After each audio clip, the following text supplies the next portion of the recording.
उस मुकदमे में फर्स्ट डे जो एफआईआर हुई थी, उसमें 5 लोगों के नाम थे। डॉक्टर बी डी कल्ला, यशपाल गहलोत, सुभाष स्वामी, आनंद जोशी और श्रीलाल व्यास। जी। ठीक है, एफआईआर हो गई, नेताओं पे होते रहते हैं मुकदमे। सेकंड डे अखबार में जब न्यूज छपी तो सिर्फ आनंद जोशी व अन्य। आपके बारे में ये कहा जाता है कि आप बागी नेता हैं, क्रांतिकारी नेता हैं।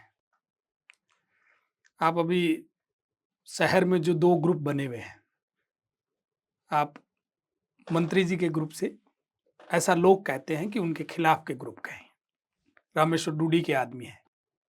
हम अगर मदर इंडिया कहें अपनी भाषा में, तो अपनी दादी माँ को हम मदर इंडिया कह सकते हैं, भूला देवी जोशी को। उन्होंने संघर्ष किया, अपने बेटों को पढ़ाया, अपने परिवार को पाला। मेरे फादर रेलवे में मजदूर थे। आप जिन वकील की बात कर रहे हैं, रामेश्वर जी डूडी की बात कर रहे बिल्कुल हैं, बिल्कुल। एक लोगों में एक चर्चा और है, वो ये चर्चा है कि उन्होंने तो नटसा के लिए पैरवी की थी। रामेश्वर जी मेरे नेता हैं। ये जो आनंद जोशी आज आपके सामने बैठा है, उसको बनाने में सर्वस्व उनका ही है। रामेश्वर डूडी ने ही आनंद जोशी को बनाया है। आज हमारे साथ चर्चा के लिए उपस्थित है कांग्रेसी नेता आनंद जोशी।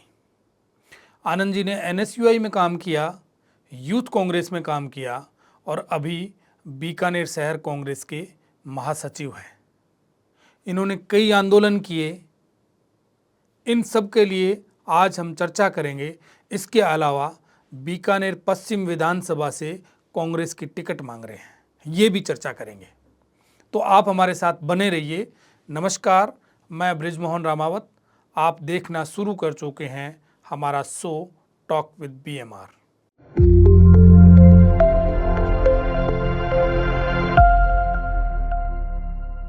आनंद जी, टॉक विद बीएमआर में आपका बहुत बहुत स्वागत। बहुत बहुत धन्यवाद आपका। आप राजनीति में कब आए?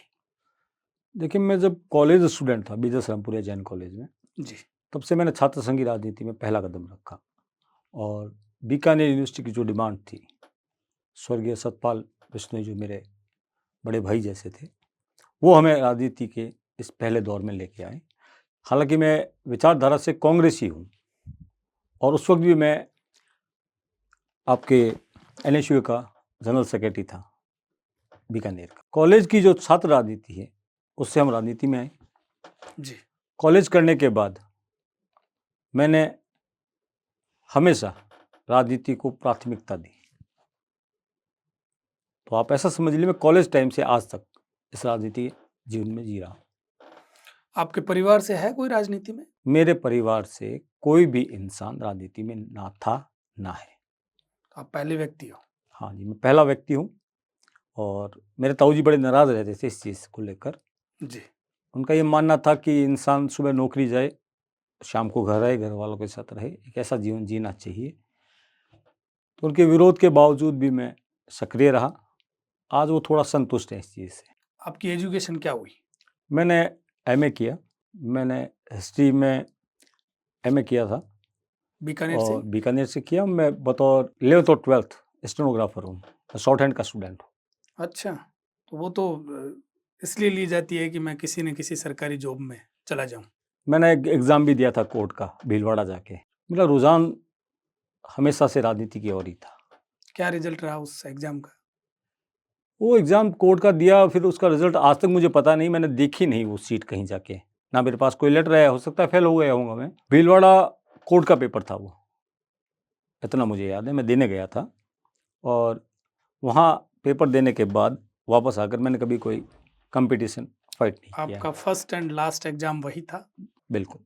आप छात्र राजनीति से मुख्य राजनीति में आ गए, कांग्रेस में। उसके बाद पहली पोस्टिंग क्या रही? आप किस पद पर रहे कांग्रेस में? एनएसयू में जब तक मैं था, तब तक मैं छात्र राजनीति में था। फिर मैं यूथ कांग्रेस का जनरल सेक्रेटरी बना, जिस वक्त संजय आचार्य जिला अध्यक्ष थे। जी। और मैं वहाँ तक महासचिव रहा बृजमोहन जी, जब तक इलेक्शन नहीं हुए यूथ कांग्रेस में। मैं अच्छा। यूथ कांग्रेस में 10 साल महासचिव रहा। और फिर शहर कांग्रेस में आप महासचिव बन गए?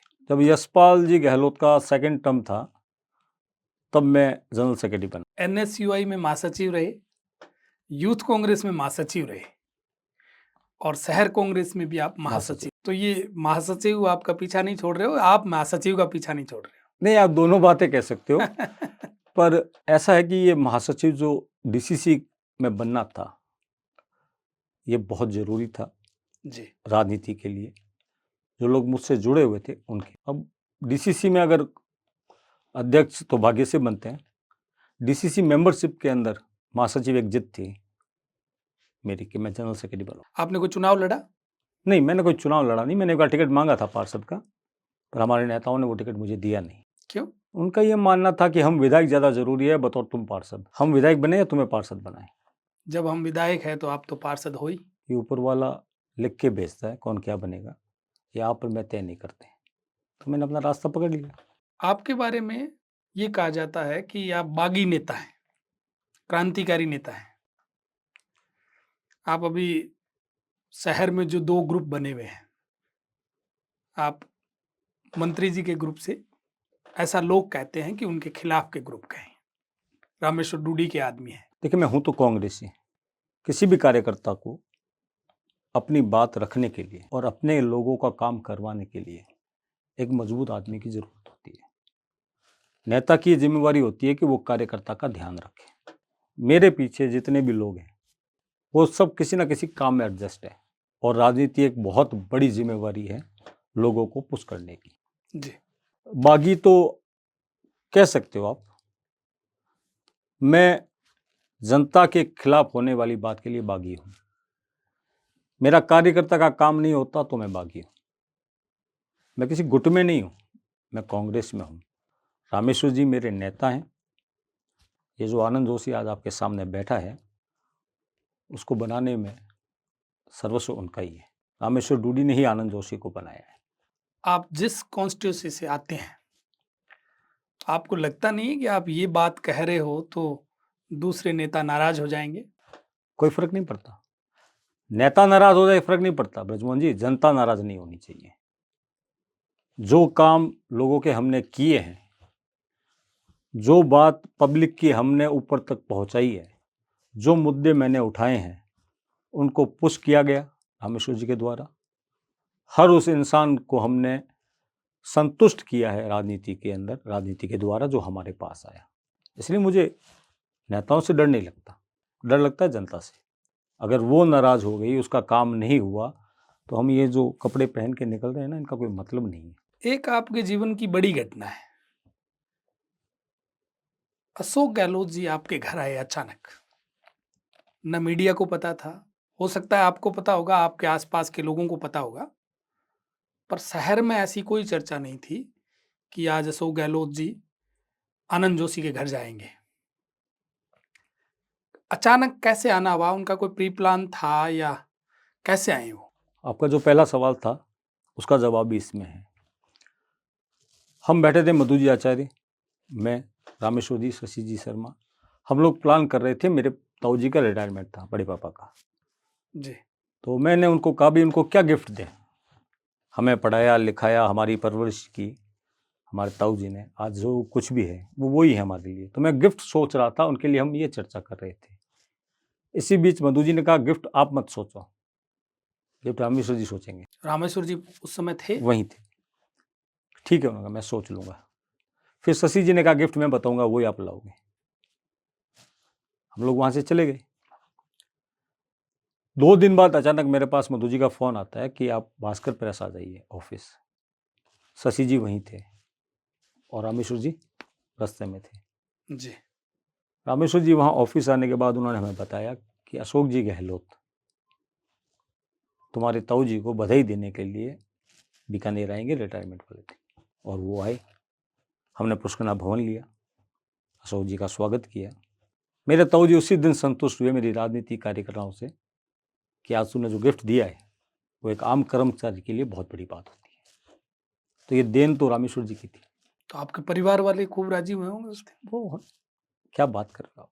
जब अशोक जी गहलोत आ रहे हैं आपके यहाँ पे और एक कर्मचारी का रिटायरमेंट और अपने कार्यकर्ता के लिए, तो इससे ज़्यादा खुशी की बात क्या होगी? पहले जैसे आपके परिवार वाले खुश नहीं थे आपकी राजनीति करने से?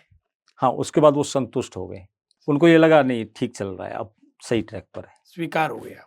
उसके बाद एक चर्चा चली कि कुछ बड़ा होने वाला है, आनंद जोशी कुछ बड़ा करेगा, पर वो थोड़े टाइम बाद में चुनाव थे, तो लोगों को यूं लगा कि इस बार आनंद जोशी टिकट लेके आएंगे बीकानेर पश्चिम से, जबकि टिकट तो यशपाल गहलोत लेके आ गए। उस वक्त भी हमने टिकट मांगा था और अपनी पूरी ताकत से टिकट मांगा। पब्लिक के लिए हमने काम किया, हमारी फाइल्स ऊपर गई, हमें ऊपर से बुलाया भी गया, बात भी हुई। हम इसे भाग्य की बात कह सकते हैं, क्योंकि मेरे वकील ने वकालत में कोई कमी नहीं रखी थी अपनी। उसने मुकदमा बहुत अच्छे तरीके से लड़ा मेरा। और शायद आपको याद होगा कि रेस में हम बन चुके थे। हमारा जो कंपटीटर है, जहाँ हम टिकट मांग रहे हैं, वो पहाड़ है राजनीति में जी। तो उस पहाड़ को चीरने के लिए जितनी ताकत चाहिए वो हमने लगाई। अब भाग्य की बात है कि वो माने ही नहीं। अशोक जी का जो हमारे पास मैसेज था भाई, उनको हम दरकिनार नहीं कर सकते, उनकी राय लेंगे कि किसे दे। बीडी कल्ला जी की। बिल्कुल। फिर यशपाल गहलोत की टिकट कटी और बीडी कल्ला जी को मिल गई। आप जिन वकील की बात कर रहे हैं, रामेश्वर जी डूडी की बात कर रहे बिल्कुल हैं, बिल्कुल। एक लोगों में एक चर्चा और है, वो ये चर्चा है कि उन्होंने तो नटसा के लिए पैरवी की थी। बिल्कुल की थी। नए आदमी को मौका देने का काम रामेश्वर जी हमेशा करते हैं। उन्होंने हमारी पैरवी इस बात पे की कि यूथ है, पार्टी के लिए काम करती है, पब्लिक इनसे खुश है, इन्हें मौका मिलना चाहिए। तो दोनों की पैरवी की उन्होंने। मैं तो ये कह रहा हूँ कि राजस्थान में उस वक्त मान लो 20 ऐसे ज़िले थे जहाँ से लोग चुनाव लड़ना चाह रहे थे, यूथ, तो उन सबके वकील थे वो। जो नए चेहरे थे। उन्होंने ये नहीं कहा कभी कि आप इसका काटो, इसको दो। उन्होंने कहा ये है, इन पे विचार किया जाए, ये लोग काम कर रहे हैं। हमारी परफॉर्मेंस को आगे रखा उन्होंने। रामेश्वर जी ने कभी किसी का विरोध नहीं किया, समर्थन किया। पिछली बार जो टिकट कटा था कल्ला जी का, जी। वो पहले ही तय हो चुका था। पार्टी एक पॉलिसी बना चुकी थी, 2 बार चुनाव हारे हुए उन लोगों को टिकट नहीं मिलेगा। उससे पहले किसी ने टिकट नहीं मांगा था।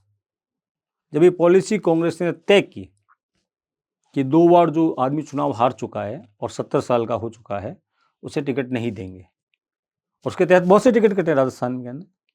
तब हमने अप्लाई किया कि अगर इनको टिकट नहीं दे रहे हो आप, तो आप हमें टिकट दीजिए। अप्लाई तो आपने इस बार भी किया है। बिल्कुल किया, और क्यों ना करें। आपने ये कहा कि पिछली बार हमने ये कहा कि यदि आप इनको नहीं दे रहे हो तो हमें दो। इस बार आपने क्या कहा है? हमने इस बार भी ये कहा है कि सेकंड लेंथ खड़ी होनी चाहिए। आपने 10 बार चुनाव लड़ लिए, क्या आप किसी और को मौका नहीं दोगे? पहली बात। दूसरी बात कि टिकट मांगना कांग्रेस के कार्यकर्ता का अधिकार है। हमने अपने अधिकारों का उपयोग किया है। जो प्रक्रिया पार्टी ने बताई, हमने उसको फॉलो किया। जहाँ तक बायोडाटा की बात होती है चुनाव लड़ने के लिए किसी भी दल में, तो वो ऊपर से जो सर्वे करने वाले लोग आते हैं या ऊपर के जो नेता हैं, वो फीडबैक लेते हैं कि आपका रिपोर्ट कार्ड कैसा है, आप सिर्फ पद लेकर बैठे हो या आपने कुछ किया भी है। हमने आंदोलनों के जरिए पब्लिक को संतुष्ट किया। हमने पब्लिक की बात को पुरजोर तरीके से प्रशासन तक पहुंचाया। बहुत सी ऐसी समस्याएं हैं, बहुत से ऐसे मुद्दे हैं जिनका जवाब हमें ही देना पड़ा, समाधान हमें ही निकालना पड़ा। वहां तक वो सुनवाई हुई नहीं कभी।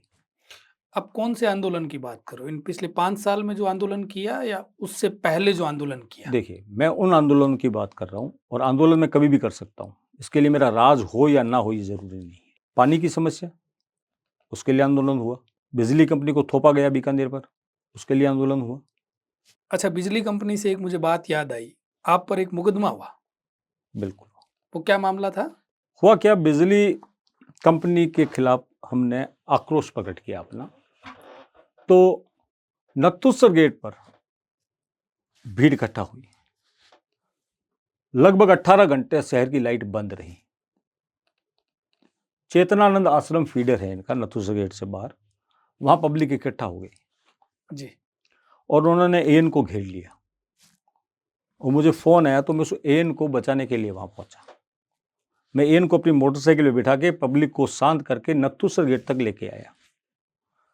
तो उन्होंने कहा, अभी आप विरोध कर रहे हो, उसको बचाओ मत। मैंने कहा, इसको मारना हल नहीं है। किसने कहा ये? पब्लिक ने। अच्छा। पब्लिक आक्रोशित थी। मैंने कहा, इसको मारना हल नहीं है अपने को। अपन ये चाहते हैं कि बिजली कंपनी वापस जाए, अपना उद्देश्य वो है। नथुसर गेट पर भीड़ इतनी हो गई कि वो उग्र हो गई। तब मैंने वहाँ उनसे ये कहा, भी आंदोलन मैं कर रहा हूँ, आपको मेरा कहना मानना पड़ेगा। आप कोई नहीं थे, मैं अकेला था। तो लोगों ने बात को समझकर वो एक साइड में खड़े हो गए। उसी दौरान क्या होता है कि वहाँ कंपनी का सीईओ आता है और पब्लिक भड़क के उसके ऊपर मैन हैंडलिंग करने पे चली जाती है। अच्छा, इसी दौरान वहाँ पे कल्ला जी आ जाते हैं। मैन हैंडलिंग हुई उसके हाँ साथ? बिल्कुल। उसी दौरान वहाँ पे कल्ला जी और यशपाल जी आ जाते हैं। वो सीधे आते हैं मेरे पास, जहाँ वो एएन बैठा के रखा था मैंने नथुसा गेट पर। मैंने कहा, आप इसको संभालिए, मैं इनको संभालता हूँ। वहाँ अचानक से उस समय के एडिशनल एसपी आते हैं, नाजिम अली जी। माहौल शांत हो रहा था, वार्ताएं शुरू हो रही थी। वो आते हैं सिविल ड्रेस में और आते ही लाठीचार्ज शुरू कर देते। अच्छा। हम उसको पहचानते नहीं थे कि ये नाजिम जी हैं। वो ड्रेस में नहीं थे अपनी। वहाँ पे सैकड़ों पुलिस वाले खड़े थे, किसी से मैन हैंडलिंग नहीं हुई। उन्होंने जैसे ही लाठीचार्ज किया तो पब्लिक और हम लोग उनके आमने सामने हो गए। वहाँ कुछ गाड़ियाँ वगैरह टूट गई, उसमें मुकदमे दर्ज हो गए। मेरे पर उस वक्त 6 एफआईआर हुई, 6 मुकदमे दर्ज हुए मेरे खिलाफ एक साथ? एक साथ। राजकीय कार्य में बाधा के? राजकार्य बाधा, सरकारी संपत्ति को नुकसान, बहुत से कंपनी का केस अलग, और हमने वो फेस किया। क्या हुआ, उसमें गिरफ्तारी हुई? नहीं, मेरी गिरफ्तारी नहीं हुई, उसमें एफआईआर लगी। 6 के 6 में एफआईआर लगी? बिल्कुल एफआईआर लगी। हम गलत थे नहीं ना तो हमने मैन हैंडलिंग शुरू की, ना हमने कोई पत्थर फेंके। जो कुछ हुआ वह पुलिस की तरफ से हुआ था। चोटें आई? बिल्कुल आई। एक लड़का घायल हो गया था रतन व्यासो के चौक का। कुछ लोगों के यहाँ पैरों में लगी लाठियों से, कुछ के कपड़े फाड़ दिए गए। तो अचानक लाठीचार्ज करने का क्या कारण था? वो समझ ही नहीं पाए। उनको ऐसे लगा कि भी ये लोग जला देंगे। यदि लाठीचार्ज नहीं नहीं किया हुआ तो? था। और वहाँ उनसे पहले 200 पुलिस वाले खड़े थे। अच्छा, उनको लॉ एंड ऑर्डर को बना के रखना था। हो सकता है। उस मुकदमे में फर्स्ट डे जो एफआईआर हुई थी उसमें 5 लोगों के नाम थे, डॉक्टर बीडी कल्ला, यशपाल गहलोत, सुभाष स्वामी, आनंद जोशी और श्रीलाल व्यास। जी। ठीक है, एफआईआर हो गई। नेताओं पे होते रहते हैं मुकदमे। सेकंड डे अखबार में जब न्यूज छपी तो सिर्फ आनंद जोशी व अन्य, ये चौंकाने वाली बात। एफआईआर में नाम तो कैसे चेंज हो सकते हैं? आपका क्या भाई, पहले जो मुकदमे एफआईआर दर्ज हुई? कौन कराएगा? या तो पुलिस जी। करेगी। अच्छा, परिवाद में पहले ये नाम होंगे और फिर वो नाम हट गए और एफआईआर में नाम केवल आनंद जोशी का रह गया। 8 महीने में फरार रहा। उसका कारण क्या था? केवल आनंद जोशी का क्यों रहा? भाई, यही बात आज तक समझ में नहीं आई। मौके पर जब रिकॉर्डिंग हो रही थी पुलिस की तो वहां तो सब खड़े थे। 8 महीने में फरार रहा अच्छा। और बाद में जांच हुई उस मामले की और एफआईआर लगी। कल्ला जी ने मदद की आपकी? मैंने वकील बताया ना आपको मेरा। उन्होंने वकालत किया। पब्लिक के लिए मुकदमे आना, पब्लिक के लिए मुकदमे लेना नेता का धर्म है।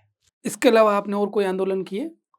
देखिए, हमने यूनिवर्सिटी, जो बीकानेर यूनिवर्सिटी है, उस आंदोलन का मैं सक्रिय मेंबर रहा।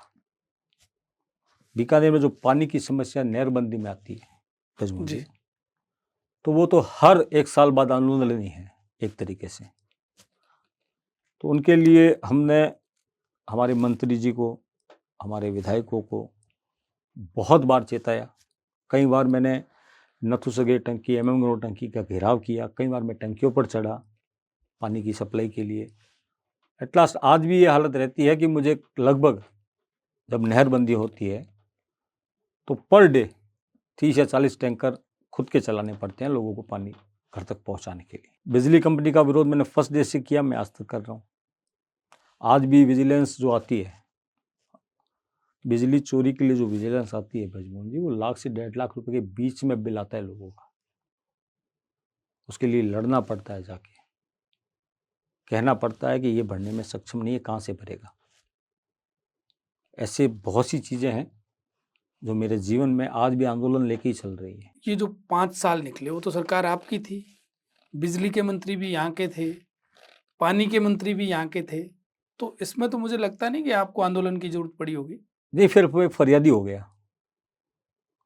जब विपक्ष में होते हो तो आंदोलन करते हो और पक्ष में होते हो तो याचना करते हो। कल्ला जी जब मंत्री बने पीएचडी के और बीकानेर आए तो अखबारों में अगले दिन न्यूज छपी, कांग्रेस महासचिव फरियादी बनकर पहुंचे। मैंने उनसे कहा कि हमने पब्लिक से वादा किया था कि हम बीकेसीएल को जड़ से उखाड़ कर फेंकेंगे, हम वो वादा पूरा कर नहीं पाए। वो तो जब वादा किया आप जब विपक्ष में थे।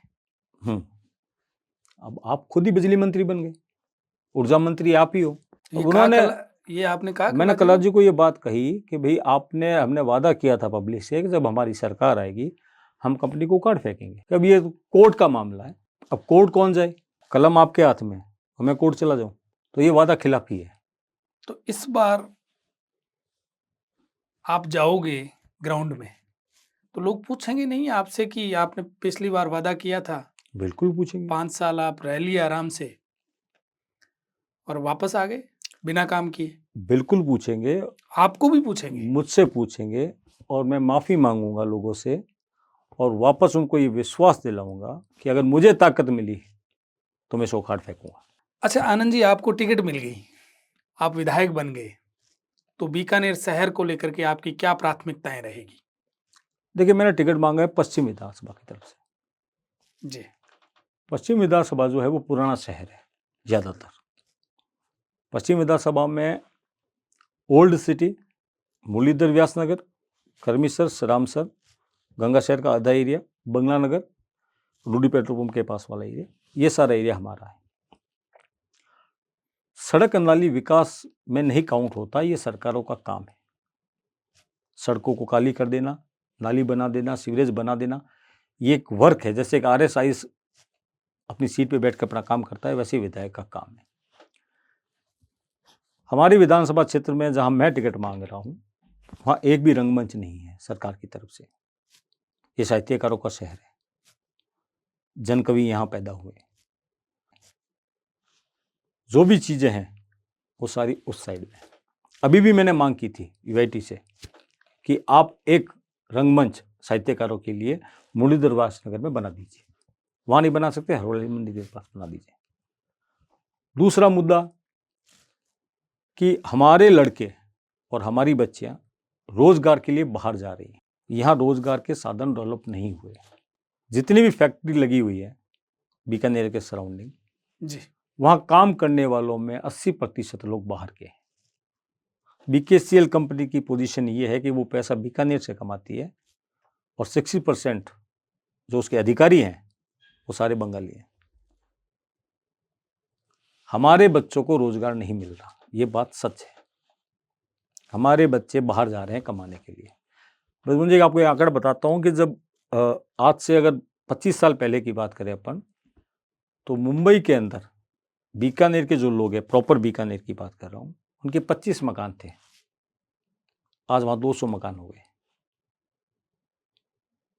जयपुर के अंदर बीकानेर वाले आज लगभग 400 साढ़े 400 मकान हैं।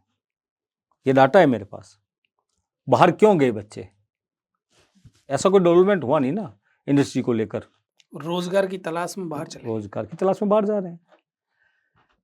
यूनिवर्सिटी यहाँ है, ठीक है, और शहर के कॉलेजों की हालत देखिए, आज भी बद से बदतर हो गई। स्कूलें हम खोले जा रहे हैं, पर हमें दानदाता ढूंढने पड़ रहे हैं उनको चलाने के लिए। इसका मतलब कि जो आम आदमी है वो सक्षम हुआ ही नहीं। ग्रोथ, जो आर्थिक ग्रोथ जो होती है किसी शहर की, पब्लिक की, वो हमारी बढ़ी नहीं। आज भी अगर किसी के पिताजी सरकारी सेवा में हैं तो उसका जीवन ठीक चल रहा है। हमें शिक्षा को लेकर, रोजगार को लेकर, बच्चियां जो हमारी है उनकी सिक्योरिटी और उनकी शिक्षा, इनको लेकर अभी बहुत काम करना है। एक टाइम में दोनों शहर एक ही थे, पूर्व पश्चिम था नहीं, पर अब हो गया ना। तो आज हर चीज उधर ही क्यों बनने जा रही है, इधर क्यों नहीं बनती? आपने टाउन हॉल उधर बना रखा था, रविंद्र नगर जो उधर बना दिया, तो साहित्यकार तो इस साइड में बहुत है ना भाई, वर्षों से रह रहे हैं, उनके लिए कोई जगह बताओ आप मेरे को। आप कोई ऐसी लाइब्रेरी बताओ जहाँ शहर के बच्चे मुफ्त में जाके पढ़ लें। कोई रोजगार केंद्र बताओ जो बच्चे और बच्चियों को बताएं कि इस एरिया में ये जॉब है। सारी ज़मीन तो खा गए भूमाफिया प्लॉट बेच के, एग्रीकल्चर खत्म हो गया हमारे शहर। इस पे हम मौन है। मुद्दा मेरा अगर आप पूछ रहे हो जी तो युवा को रोजगार, बच्चियों को अच्छी शिक्षा, शहर का विकास। हो सकता है आप ये कहोगे हर नेता कहता है, पर मैं जो बात आपसे कह रहा हूँ वो अलग है। मैं ये कह रहा हूँ कि जो एक टाउन की डिमांड होती है कि वो सुंदर रहे और स्वच्छ रहे और उसमें पढ़े लिखे लोग हों और उनको रोजगार यहाँ का यहीं मिले। यहाँ बाहर वाले आके कमा रहे हैं और यहाँ वाले बाहर जा रहे हैं, ये बड़ी विडंबना है। आनंद जी, आपकी पारिवारिक पृष्ठभूमि क्या रही है? कैसी है आपकी पारिवारिक पृष्ठभूमि? जॉइंट फैमिली से हूँ आज भी। मेरे दादाजी बहुत कम एज में एक्सपायर हो गए थे। वो 27 ईयर ओल्ड एज थी उनकी, वो एक्सपायर हो गए थे। मेरी दादी जी, उन्होंने टीचर का जॉब किया, गवर्नमेंट टीचर का, और हम सबको, इस परिवार को आगे लेके आए। पिताजी की उम्र मेरे- तो बहुत कम होगी उस समय। मेरे पिताजी उस वक्त 8 महीनों के थे ओह, और मेरे ताऊ जी थे 4 साल के और मेरी बुआ जी थी 6 साल की। हम अगर मदर इंडिया कहें अपनी भाषा में तो अपनी दादी माँ को हम मदर इंडिया कह सकते हैं, बूला देवी जोशी को। उन्होंने संघर्ष किया, अपने बेटों को पढ़ाया, अपने परिवार को पाला। मेरे फादर रेलवे में मजदूर थे और मेरे ताऊ जी, जिन पे हमारी जिम्मेवारी थी लालचंद जी जोशी की, उन्होंने एजुकेशन में जॉब की। वो ओएस से रिटायर हुए। मैं मजदूर का बेटा हूँ, मैं एक टीचर का पोता हूँ। हमने गरीबी बहुत करीब से देखी है, हमने संघर्ष देखा है। उन सब बातों के बाद मेरे ताऊ जी ने, मेरी दादी जी ने, मेरी मदर ने जॉइंट फैमिली बनाकर रखकर पिछले 50 सालों से हमें ऐसे संस्कार दिए हैं कि हम हो सके तो किसी का भला करें। अभी भी जॉइंट फैमिली है आपकी? आज भी जॉइंट फैमिली है हमारी। अच्छा, एक ही छत के नीचे रहते हो आप एक ही सारे? छत के नीचे रहते हैं। हम 8 भाई बहन हैं, 6 बहनें हैं मेरी जी। और 2 भाई हैं। मैं बड़ा हूँ, मेरा भाई मुझसे 11 साल छोटा है।